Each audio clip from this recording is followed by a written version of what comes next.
बड़े ही दुख की बात है कि हमारे भारत देश के अंदर साइकोलॉजिकल प्रॉब्लम्स को बहुत बड़े लेवल पर इग्नोर किया जाता है और इसका सबसे बड़ा एविडेंस आपको आपके गली मोहल्ले और सिटीज के अंदर मिल जाएगा, जहां पर आप देखेंगे कि फिजिकल हेल्थ से रिलेटेड डॉक्टर्स के क्लिनिक्स और हॉस्पिटल्स तो बहुत होंगे, लेकिन साइकोलॉजिकल और मेंटल हेल्थ की सर्विसेज के लिए आपको बड़े बड़े सिटीज के अंदर जाना पड़ता है।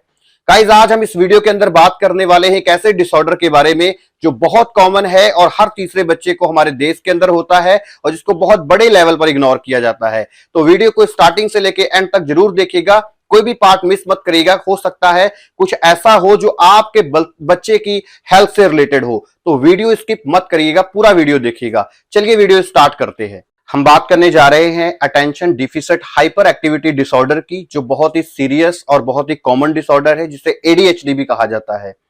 ये कॉमन डिसऑर्डर है और हर तीसरे बच्चे को हमारे देश के अंदर होता है। ये अलग बात है कि इसको बहुत बड़े लेवल पर इग्नोर किया जाता है। तो गाइस, ये जो डिसऑर्डर है ये न्यूरो डेवलपमेंटल डिसऑर्डर होता है, जो हमारे ब्रेन से एसोसिएटेड होता है। जो हमारे ब्रेन की प्रीफ्रंटल कॉर्टेक्स होती है, उसमें जितने भी कॉग्निटिव फंक्शंस होते हैं, जैसे डिसीजन मेकिंग, प्रॉब्लम सॉल्विंग या फिर अटेंशन या फिर इंपल्सिव कंट्रोल हो गया, ये सारी चीजें जो है हमारी प्री फ्रंटल कॉर्टेक्स में ब्रेन के अंदर होती है, जो डेवलपिंग स्टेज में होती हैं।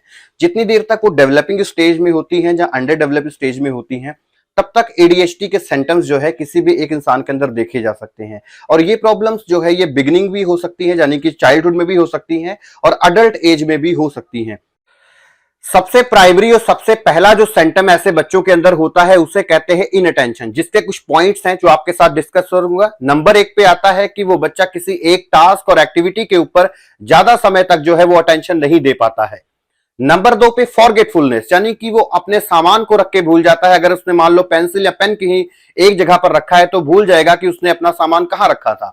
नंबर 3 पर वो इजिली डिस्ट्रैक्ट हो जाता है। अगर मान लो आप जो है टीवी देख रहे हैं और वो अपना होमवर्क कर रहा है, तो उसका कंसंट्रेशन होमवर्क में रहने की बजाय जो है कभी टीवी में होगा, कभी होमवर्क में होगा, वो इस तरीके से डिस्ट्रैक्ट होता रहेगा। नंबर जो 4 है उसे कहते हैं कि वो अपने टास्क या एक्टिविटी को ऑर्गेनाइज नहीं कर पाएगा। अगर मान लो आपने उसका बैग, स्कूल बैग जो है उसमें बुक सेटअप करके दी है और जब वो स्कूल से वापस आएगा तो उसकी जो बुक्स है इधर उधर पड़ी रहेंगी, यानी कि पूरी तरीके से ऑर्गेनाइज नहीं रहेंगी। ये पॉइंट्स थे जो इनअटेंशन के अंदर हमने कवर की। नंबर 2 में हम बात करेंगे हाइपर एक्टिविटी और इंपल्सिविटी के बारे में। इन दोनों पॉइंट को एक साथ समझने की कोशिश करेंगे। तो इसमें क्या होता है कि अगर हम सबसे पहले देखें तो बच्चा एक सिचुएशन में ज्यादा समय तक बैठ नहीं पाएगा, उसे बार बार उठता है और इधर उधर जाता है। जैसे मान लो अगर वो क्लासरूम में बैठा है तो या तो फिर उसे बार बार पानी पीने के लिए जाना होगा, या फिर वो टॉयलेट के लिए बार बार जाएगा क्लास से उठ करके। नेक्स्ट आता है कि बच्चा जो है वो किसी भी टास्क या किसी भी एक्टिविटी को पूरा कंप्लीट नहीं करता, आधा अधूरा बीच में ही छोड़ देता है। अगर मान लो कोई ग्रुप एक्टिविटी हो रही है जहां कोई ग्रुप टास्क है, तो उसमें क्या करता है, वो अपने टर्न की वेट नहीं करता, उसको बड़ी जल्दी से वो काम करना होता है, अपने टर्न की वेट नहीं कर पाएगा। यानी कि वेट करने में बहुत ज्यादा प्रॉब्लम्स ऐसे बच्चों को होती है। जैसे फॉर एग्जांपल अगर वो क्रिकेट खेल रहा है तो उसको कभी भी सेकंड या थर्ड नंबर पर बैटिंग करने के लिए नहीं आना है, उसको पहले नंबर पर ही बैटिंग करने के लिए आना है। ऐसी जिद जो है वो बच्चा करता है। कोई भी काम करने से पहले सोचना नहीं, समझना नहीं कि उसका रिजल्ट क्या होने वाला है, उसका कॉन्सिक्वेंसेस क्या होने वाला है, बस फट दे उस काम को कर देना, यानी कि बिना सोचे समझे किसी भी डिसीजन को ले लेना। ये भी ऐसे बच्चों के अंदर जो है सिम्टम्स देखा जाता है। अगला मान लो कोई भी ऐसा टास्क है जिसमें मेंटल एफर्ट लगता है, जहां फिर थोड़ा सा कॉम्प्लेक्स टास्क है, ऐसे काम को अवॉइड करने की कोशिश करते हैं बच्चे। वो ऐसा काम करना पसंद नहीं करते, यानी कि जिसमें मेंटल एफर्ट लगता है वो टास्क को पसंद नहीं करेंगे, ना ही वो एक्टिविटी पसंद करेंगे। बार बार अपने पैरों और हाथों को हिलाते रहना, बार बार इधर उधर हाथ मारते रहना, ऐसी भी सिचुएशन जो है ऐसे बच्चों के अंदर हो। चुप या शांत होकर किसी भी एक एक्टिविटी को नहीं कर पाते, एक्सेसिवली बोलते ही रहते हैं, रुकते नहीं है, बार बार बोलते ही रहना। अगर 2 लोग बातें कर रहे हैं तो उनको इंटरप्ट करना, ये भी जो है एक बहुत बड़ा सिम्टम्स होता है एडीएचडी के अंदर बच्चों में। इसकी जो असेसमेंट होती है उसमें टीचर्स और पेरेंट्स की इन्वॉल्वमेंट होती है, जिसके सुपरविजन में जो है बच्चा खेलता है या पढ़ता है, उनकी इन्वॉल्वमेंट होती है। उनसे पूछा जाता है कि आपके बच्चे को जो सिम्टम्स हैं ये बार बार हो रहे हैं या कभी कदार होते हैं, यानी फ्रिक्वेंट होते हैं या वंस इन वाइल होते हैं। अगर ऐसे सिम्टम्स बार बार अगर बच्चे को हो रहे हैं तो बहुत ज्यादा चांसेस है कि बच्चे को एडीएचडी हो सकता है। अब हम बात करेंगे कि अगर ये प्रॉब्लम है, अगर ये बहुत बड़ी दिक्कत है, तो इसका सोल्यूशन क्या होगा। इसके ट्रीटमेंट ऑप्शंस भी होते हैं। चलिए देखते हैं इसके जो ट्रीटमेंट के ऑप्शन है वो क्या क्या है।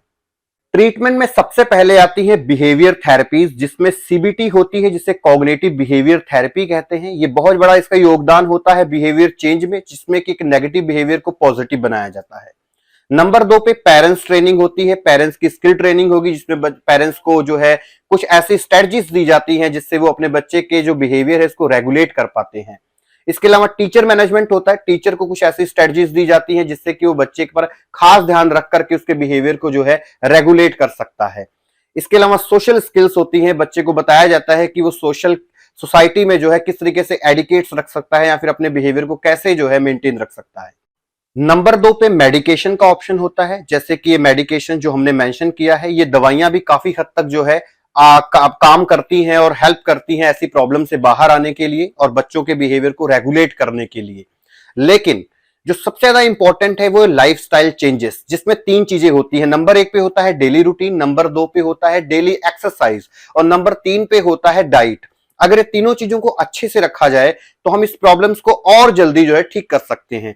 पेरेंट्स के सुपरविजन में, टीचर के सुपरविजन में जो है बच्चे के डेली रूटीन को अच्छे से एग्जीक्यूट करवाना। नंबर 2 पे बच्चा ना चाहे फिर भी उसको रेगुलर एक्सरसाइज देना, एक्सरसाइज करवाना। और नंबर 3 पे जो है वो है डाइट, और डाइट में ओमेगा 3 फैटी एसिड का बहुत बड़ा रोल होता है अगर ऐसी कोई प्रॉब्लम है। और ग्रीन वेजिटेबल जितनी ज्यादा हो सके उतनी ही ज्यादा फायदेमंद होती है। एक लास्ट पॉइंट की बात करूंगा, बड़ा इंपॉर्टेंट है बच्चे के लिए भी और हर एक के लिए भी, उसे कहते हैं इन्वायरमेंटल फैक्टर। अगर बच्चे का इन्वायरमेंटल लर्निंग होगा तो बच्चा सीखेगा। अगर उसके बच्चे के जो बेडरूम है उसमें कपड़े पड़े होंगे, इधर उधर सामान पड़ा होगा, तो बच्चा स्टडी नहीं करेगा। या फिर उसके रूम में कभी कोई आ गया कभी कोई आ गया, बच्चा स्टडी नहीं करेगा। अगर बच्चा स्टडी करे या फिर बच्चा प्ले करे, खेले या कूदे, कुछ भी करे, उसका जो इन्वायरमेंट है वो लर्निंग होना चाहिए। अगर वो खेल कूद कर रहा है तो कोई तीसरा बंदा डिस्टर्ब ना करे, उसको खेलने कूदने दे, उसमें उसका दिमाग लगने दे, डिस्ट्रैक्ट ना करे बार बार।